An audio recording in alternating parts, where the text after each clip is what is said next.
I'm Kapchanga. I'm a climate change activist, both locally and nationally. Yes, our role and participation has been to monitor the impact of climate change within and around this region, mostly the Mount Elgon area.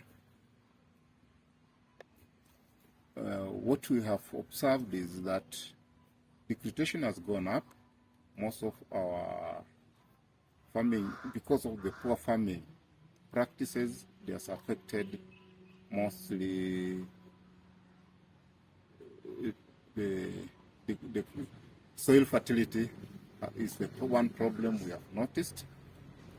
Then weather patterns has also affected mostly the people, and weather both plants, animals, and the people.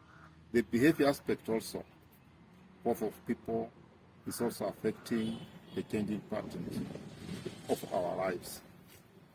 Now, the issue is, when it comes to climate change or environmental changes, you look at what is the government doing, because we the people, we feel the impact, but it's upon the programming of the government that makes these changes to build our capacity, our vulnerability.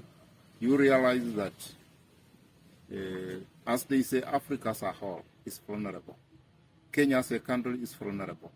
Bungoma as a county, we are vulnerable. But what are we doing? Our capacity to adapt to the changes is always a challenge, because you find programs that government are running are not getting direct impact to make people change. Why? Because most of these international meetings people go, and most of what people discuss at international level is not translated at the local level. Our advocacy, or my advocacy, has been looking at what is the local people doing, what is the local leadership doing. Are people really capturing what is being discussed at the international level? You find that what is being discussed at the international level and what is happening at the local level are worlds apart. The reason is, at the international level, they put a price on their activities and their programs.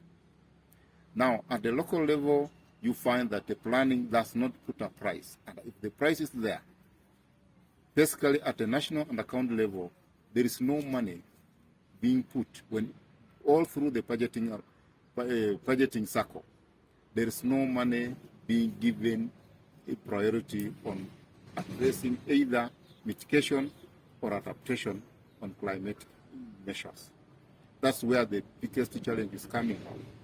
Now, if I may also explain something very small, which I always like to tell people. Everybody will rise up and talk about adaptation. What's adaptation?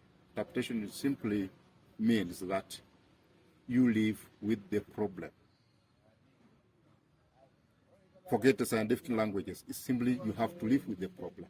And mitigation means to avoid the problem. That means if the climate risks happen, then with the mitigation, you try to avoid, to make sure that when it happens, the affected communities are lessened. They don't get the real impact. They are not hit direct.